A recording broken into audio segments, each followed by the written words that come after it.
والنور يهدي الحائرين ضياء وفي الحشر ظل المرسلين لواء.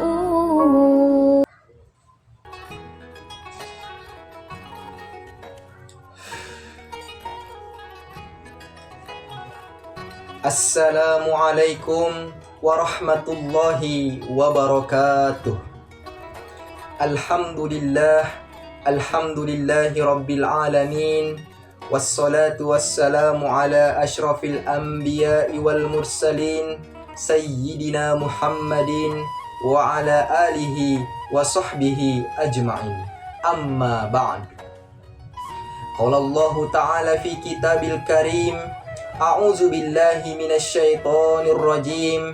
Bismillahirrahmanirrahim.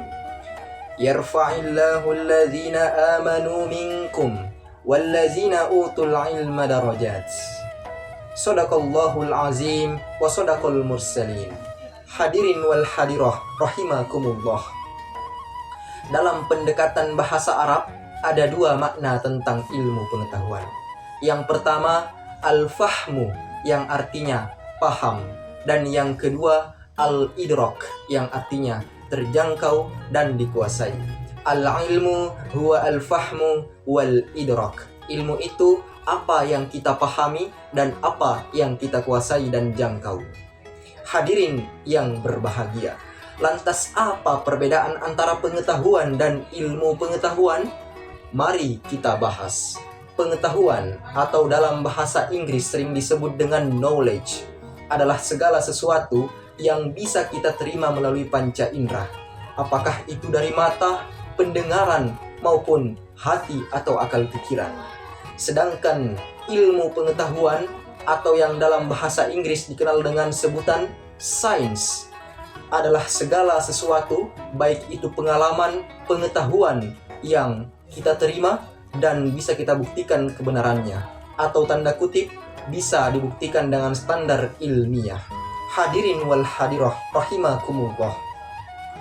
Allah Subhanahu wa ta'ala berfirman dalam Al-Quran surah Al-Mujadalah, surah ke-58 ayat 11. A'udzu billahi minasy syaithanir rajim. Bismillahirrahmanirrahim. Yarfa'illahu alladzina amanu minkum wallazina utul ilma darajat. Allah akan mengangkat derajat orang-orang yang beriman di antara kamu dan orang-orang yang berilmu dengan beberapa derajat. Hadirin wal hadirah rahimakumullah. Dari ayat di atas bisa kita simpulkan bahwa pentingnya menuntut ilmu pengetahuan. Sampai-sampai Allah berjanji akan mengangkat derajat orang-orang yang berilmu pengetahuan. Hadirin wal hadirah rahimakumullah. Makanya ada statement yang mengatakan keutamaan orang-orang yang berilmu di antara kamu dengan orang-orang yang ahli ibadah bagaikan bulan purnama yang bersinar terang di malam hari di antara bintang-bintang yang lainnya. Tidak cukup sampai di situ. Allah juga berfirman dalam Al-Quran surah An-Nahl ayat 78. Wallahu akhrajakum min butuni ummahatikum la ta'lamuna syai'a wa ja'ala lakumus sam'a wal absara wal af'idah la'allakum tashkurun. Allah mengeluarkan kamu dari perut ibumu tanpa mengetahui sesuatu apapun. Lalu Allah menjadikan kamu pendengaran, penglihatan, dan hati atau akal pikiran agar kamu bersyukur. Hadirin wal hadirah rahimakumullah. Jelas dari ayat di atas kita difasilitasi oleh Allah berupa akal pikiran, pendengaran, penglihatan untuk menemukan ilmu pengetahuan itu sendiri. Hadirin wal hadirah rahimakumullah. Tahapan-tahapan dalam menuntut ilmu pengetahuan menurut Umar bin Khattab radhiyallahu anhu. Apabila seseorang telah sampai pada tahapan yang pertama, maka ia akan menjadi sombong dan jumawa. Namun, apabila seseorang telah sampai pada tingkatan yang kedua, maka ia akan rendah hati. atau dalam istilah agama disebut dengan tawadu. Dan apabila seseorang telah sampai pada tingkatan yang paling tinggi atau yang ketiga, maka ia akan merasa tidak mengetahui apapun dari ilmu Allah.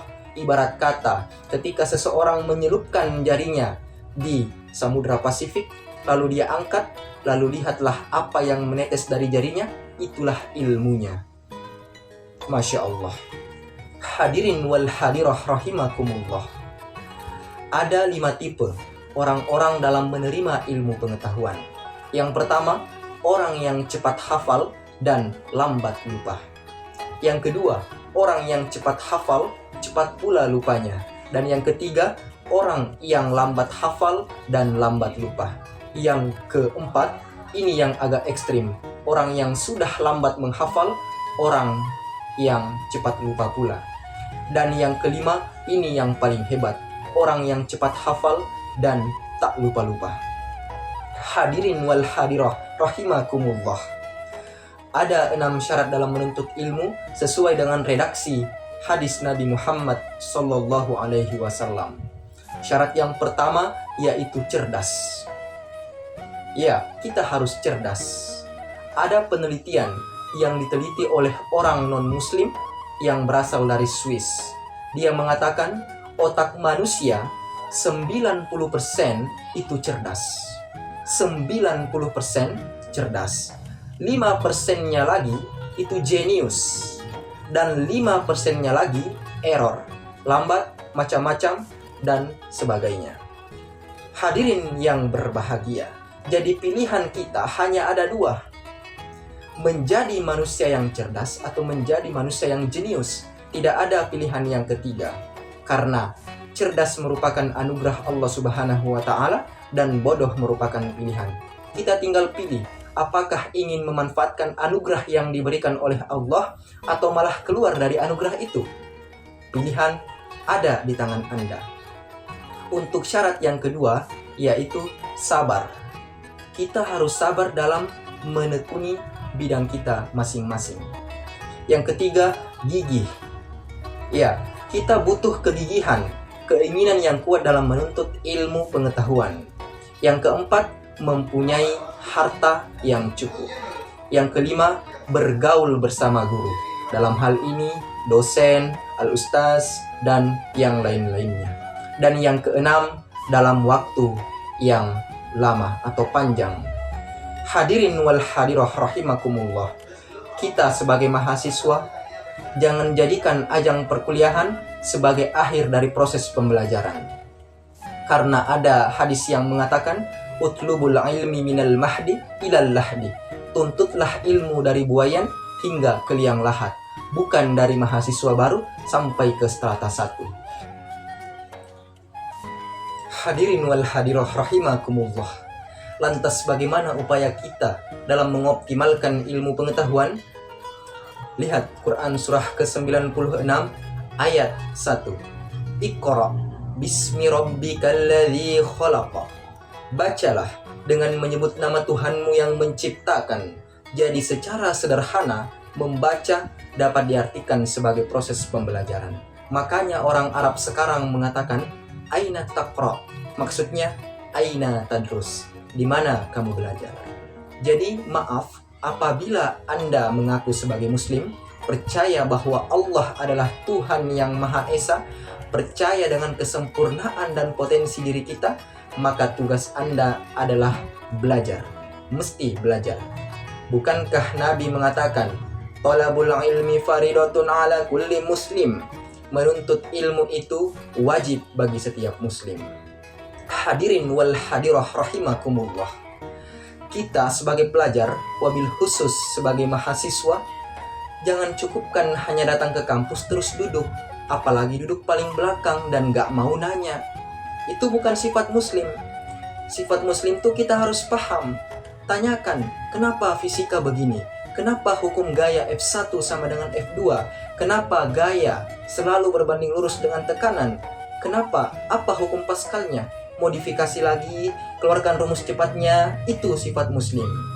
Apalagi yang ingin dipelajari adalah ilmu-ilmu agama.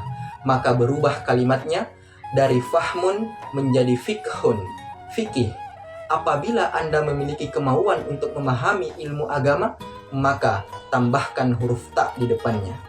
Apabila semangat Anda berkali-kali lipat ingin memahami ilmu agama, maka tambahkan tasydid di huruf sebelum akhir.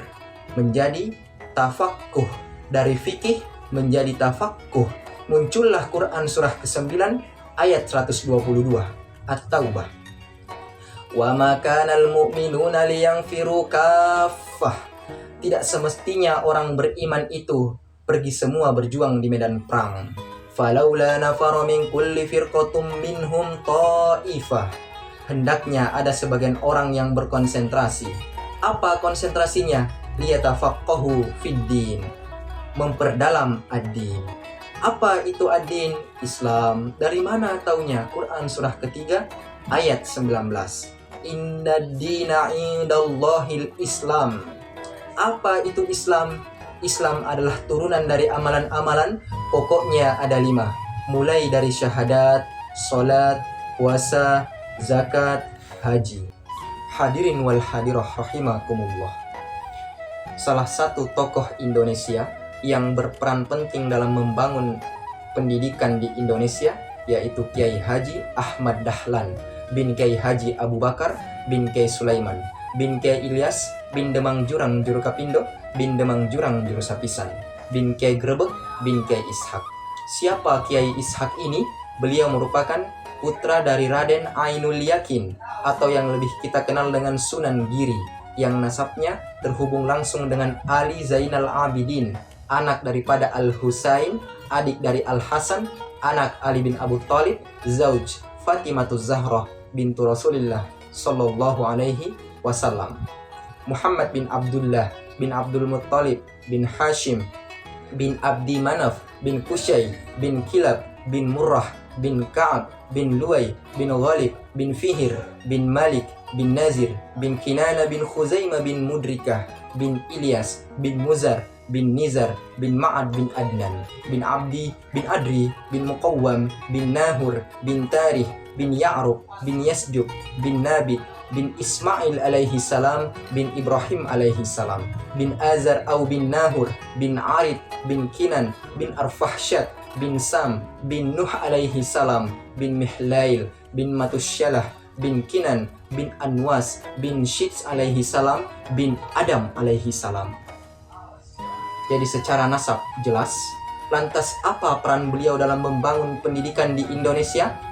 Yang pertama, mendirikan sekolah-sekolah Muhammadiyah yang di dalamnya terdapat pengintegrasian antara ilmu pengetahuan umum dan ilmu-ilmu agama.